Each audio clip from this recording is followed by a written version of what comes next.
Assalomu alaykum hurmatli tinglovchilar.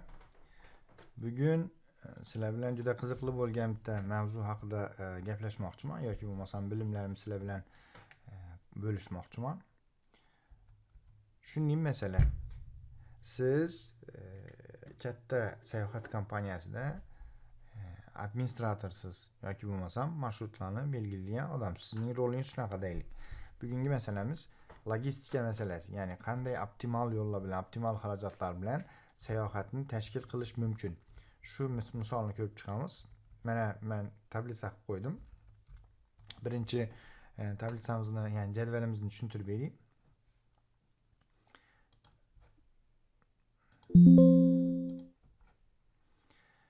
Mana jadvalimizning ma'nosi shu. Demak, ustunlarda O'zbekistondagi 51 shahar joylashgan. Satrlarda ham shu shaharlarni transparentladik. Shu ayni shaharlar, mana Toshkent, Samarqand va ularning orasidagi masofalar. Toshkentdan Samarqandgacha 300 km, Samarqanddan Buxorogacha 500 km, Toshkentdan Samarqandgacha 300, Buxorogacha 560, Navoiygacha 510, Qarshigacha 520, Termizgacha 725 va hokazo. Jizzaxgacha 200. Demak, Samarqandda ham shunday. Xuddi boshqa shaharlar bilan orasi, Buxoroda ham shunday. Endi bu oraliqdagi masofalarda sal taxminiy masofa bo'ladi. Men buni ChatGPTga yozdim. ChatGPTga tuzattirdim. Agar xatolar bo'lsa, men xatomni kechirasizlar deb o'ylayman. Endi shu tablitsani qildik. Endi formulalar oson bo'lish uchun buni jadval ko'rinishida saqlashimiz kerak. Excelda shunday juda yaxshi bir funksiya bor. Jadvalimizni nom berishimiz va jadval ko'rinishida saqlashimiz mumkin. Buning uchun Ctrl T ni bosamiz. Mana o'zi belgilab oldi. My table has headers, ya'ni mening jadvalimning ustida nomlari bor dedi. Shahar nomlari bor, galchkani qo'ydik. OK dedik. Bu yerga keldik, mana table name deyapti. Table name masofa bo'lsin. Masofa. Enter ni bosamiz. Mana masofa tablitsa masofa qilib, jadval qilib saqlanib qildi. Endi faraz qilinglar, mana shu shaharlar bo'yicha sayohat marshruti tashkil qilish kerak. Toshkentdan Xivaga borish kerak, Andijon, Samarqand, Buxoro, Navoiy va hokazo 13 ta shaharga, Toshkentni o'zi bilan qo'shsak 14 ta shahar bo'lyapti. Marshrut boshlanadi Toshkentda, masalan, turistlarni oldik. O'zbekistonni bir aylantirib chiqmoqchimiz, endi 13 shaharga sayohat qilmoqchimiz. Demak, Excel raqamlar bilan ishlagani uchun bu shaharlarga men kod raqam berdim. Bu tartib raqami shu shaharning kodi bo'lsin. 1 desak, masalan, Xivani tushunsin Excel. Keyin bu yoqqa o'tdimda, endi shuni raqamlarni Excelning tushunishi, men harflarni o'qimasin, raqamlarni shahar deb olsin. Buni qanaqa qilib qildik? Mana bu yerga kelamiz, delete deymiz. Birinchi VPR degan funksiyasi bor. Mana Excelim inglizcha bo'lgani uchun VLOOKUP dan foydalanaman. Ruschasi buni VPR. Nimani qidirsin? Birni qidirsin. Qayerdan qidirsin? Mana shu massivdan qidirsin. 13 shahar nomidan. Buni dollar qilib olamiz. F4 bilan. Chunki formulani pastga tortamiz, massiv o'zgarib ketmasligi kerak. Agar dollar qo'ymasak, mana dollar qo'ymasdan ham ko'rsataman. Dollar qo'ymadik. Table column and index ikkinchi, ya'ni birni top, ikkinchi ustunda nima bo'lsa, shuni olib kelayman. Keyin approximate match, exact match, false da exact match, ya'ni aniq to'g'ri keladigan nimani olib kelsin, taxmini olib kelmasin. Enter dedik, mana bir xivani topdi. Endi formulani pastga tortsam, formulani tortgan paytim, mana ko'ryapsizlarmi? Massiv bir pastga tushdi. Massiv pastga tushgan sayin tushib boryapti mana qidirishda. Boshqa shaharlarni topganda muammo bo'lmasligi uchun bu yerga dollar qo'yamiz. Ya'ni dollar qo'ymasak, qidirish massivi o'zgarib ketganligi uchun keyingi safarlar shaharlarni topishda xatoliklar yuz berar ekan. Endi olib keldik. Bu shaharlar orasidagi masofalarni endi ko'p chiqishimiz kerak.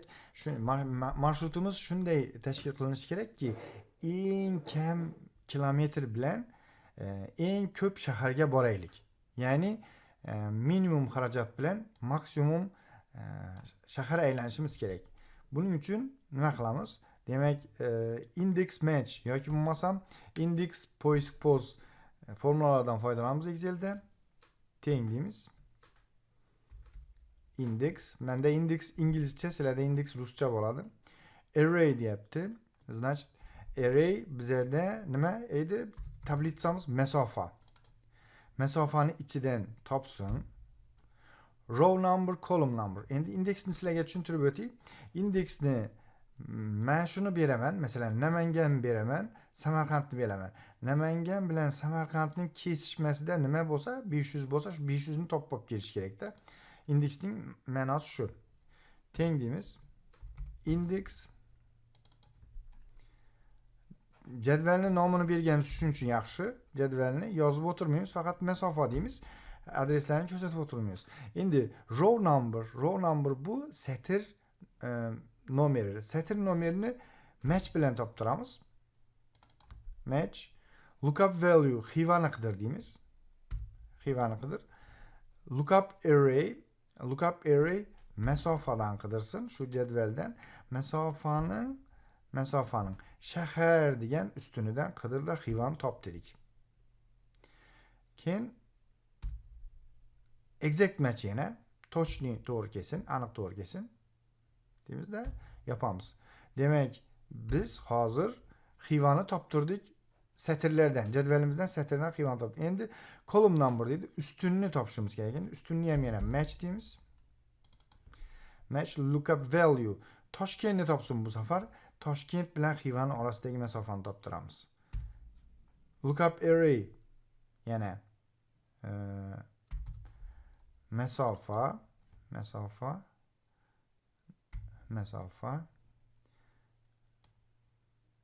endi ustunda headersni tanlaymiz. Chunki headersdan Toshkentni bu yoqdan Toshkentni topsin. Headersni belgiladik.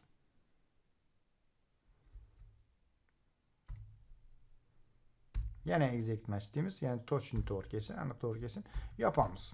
Va yana bir marta yopib enter desak, mana Xiva bilan Toshkentning orasidagi masofani 1120 kilometr ekanini olib keldi. Bu yerga kelib tekshiramiz.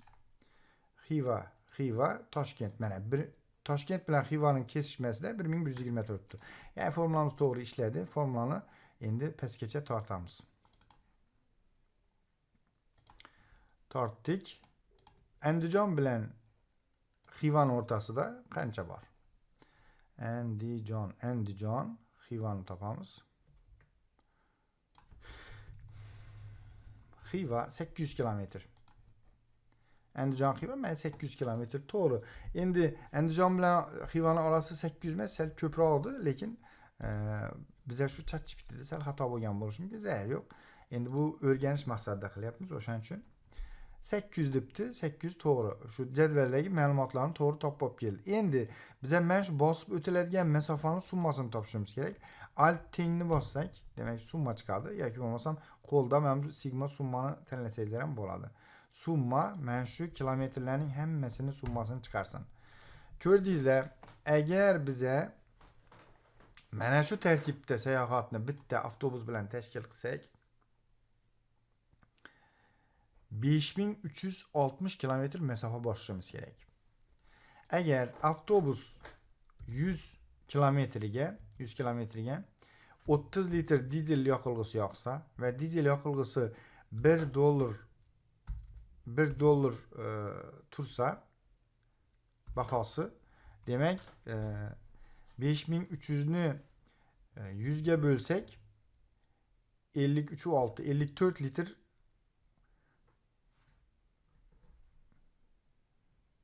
5300 ni 100 ga bo'lib 30 ga ko'paytirar ekanmiz. Demak, teng bo'ladi 5300 ni bo'lamiz 100 ga ko'paytiramiz 30 ga. Demak, 1608 litr benzin yoqadi. Bu degani ko'paytirsak dollarga 1608 dollar xarajatimiz bo'ladi degan ma'noga keladi. Mana shu marshrut agar Men shunday buni eslab qolamiz. 1608 ni shu yerda yozib qo'yaylik. 1608. O'zi o'chirib tashlaganlarimizni ochib qo'yaylik. Tursin.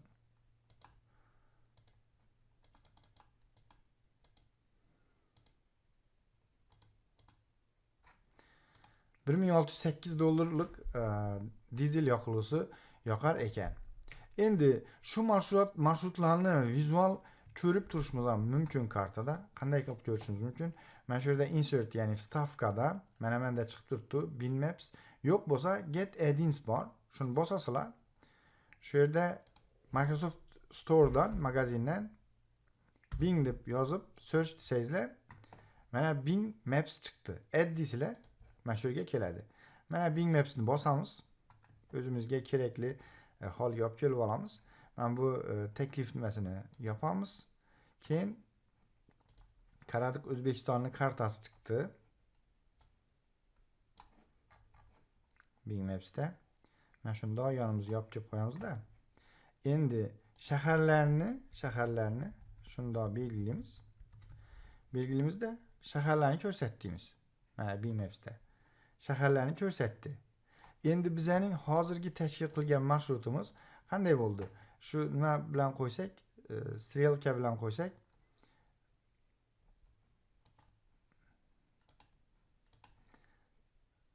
Toshkent,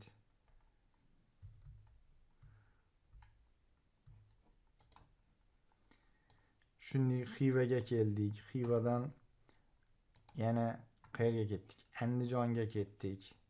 Mana shu yerlarda bir yerda Andijon. Undan yana Samarqandga ketdik. Va hokazo mana shunday yo'llar bilan borib keldik.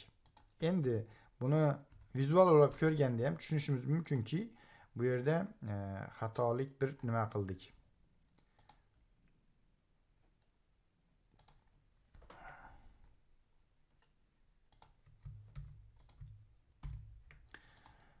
Xato marshrut tuzdik. Endi shu marshrutni eng optimal, eng kam xarajat bilan tuzishimiz kerak. Bu narsa bizning firmamizga, masalan, sayohat firmamiz bo'ladigan bo'lsa, minglab yoki 100 minglab dollarlarni ekonom qilishga, iqtisod qilishga yordam beradi. Transport vazirligida ishlaydigan bo'lsangiz, tovarlarni O'zbekiston bo'ylab tarqatishda qancha xarajatlaringiz bo'lishi mumkin.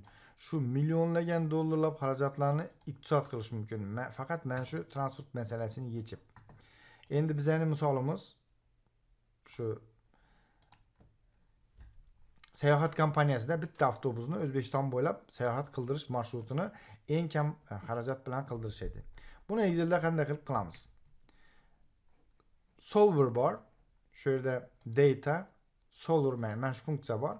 Agar bu funksiyangiz yo'q bo'ladigan bo'lsa, sizda solver dataning ichida yoki bo'lmasam данныйning ichida poisk решения ruschasi shu bo'lmaydigan bo'lsa, faylga kirasiz, optionsga kirasiz, ya'ni parametrga kirasiz. Parametrning ichida nadstroyki bor. Mana shu yerda Excel add-ins bor. Go ichiga kirasiz. Mana shu yerda solver turibdi. Solverni olib tashlayman, men sizlarga ko'rsatish uchun. Mana solver yo'qoldi. Endi qaytadan qo'shaman. More options,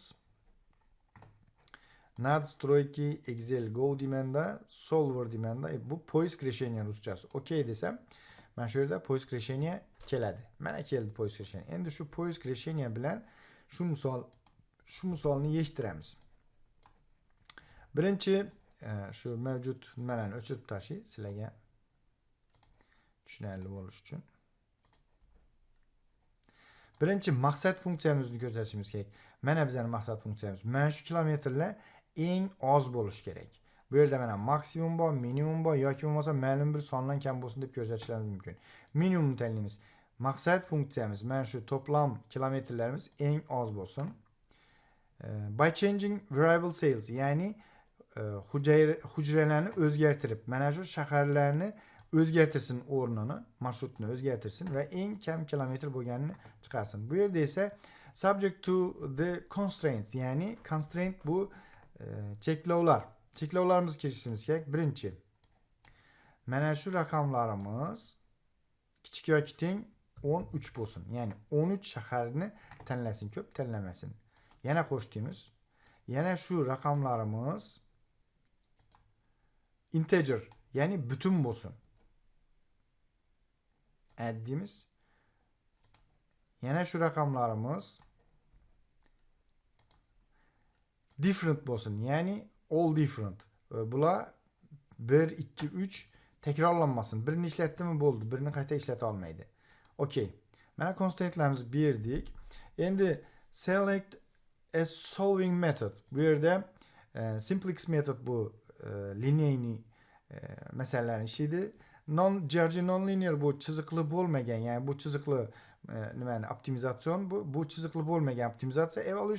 Evolutionary bu ham chiziqli emas, ikkalasini ham chiziqli bo'lmagan, ikkalasini ham ishlatadi. Shu evolutionaryni ishlatamiz biz. Qo'ydik. Mana hamma nimalarimizni, parametrlarimizni kirgizdik. Endi solve deymiz.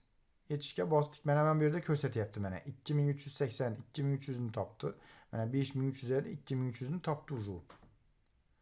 Hozir bizga marshrutlarni o'zgartirib berish kerak.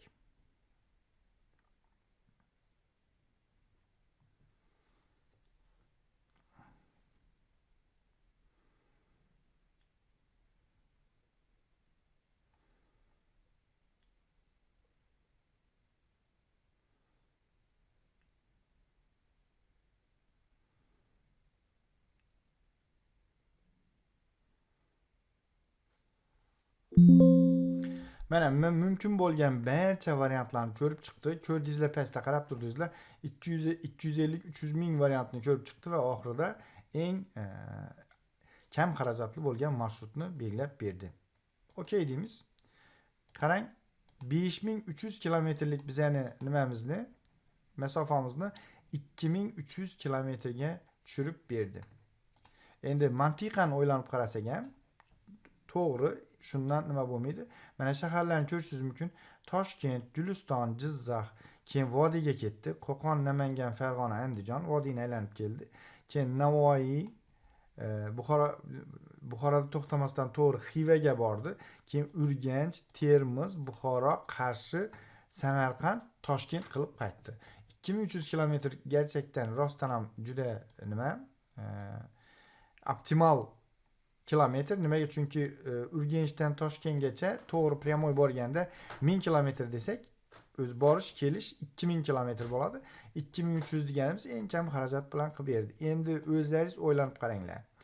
Agar bizning administratorimiz o'sha sayohat kompaniyasida marshrutni belgilaydigan mutaxassisimiz bilimi yetarli bo'lmasa, indamasdan 5600 miydi? 5000 kilometr deylik. 4600 bo'lsin.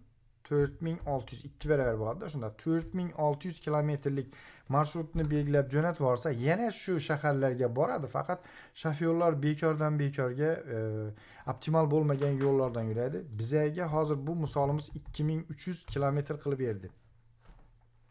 Xarajatimizni aytdik. Xarajatimiz necha dollar edi? Xarajatimiz 690 dollarmidi? Xarajatimiz 690 dollar bo'ladigan bo'lsa, biz yana hozir endi 2300 bo'ladigan bo'lsa, 100 ga bo'lsak 23, 23 ni 30 ga ko'paytiramiz.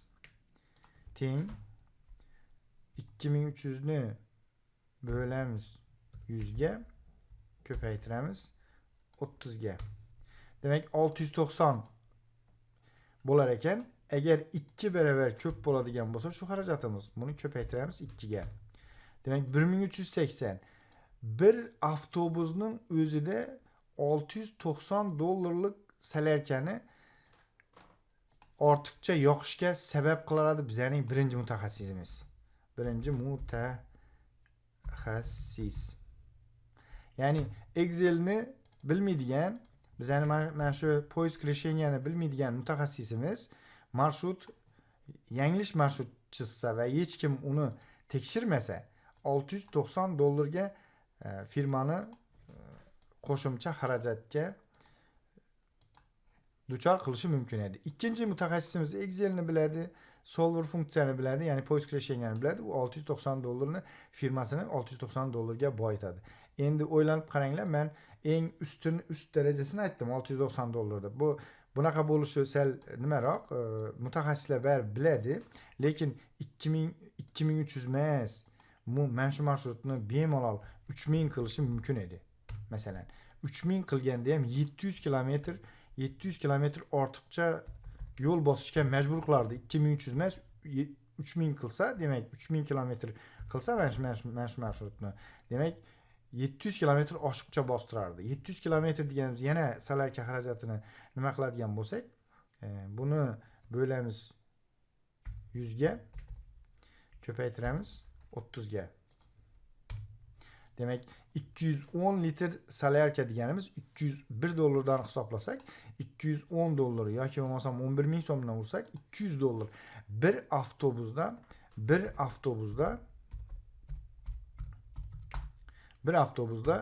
$200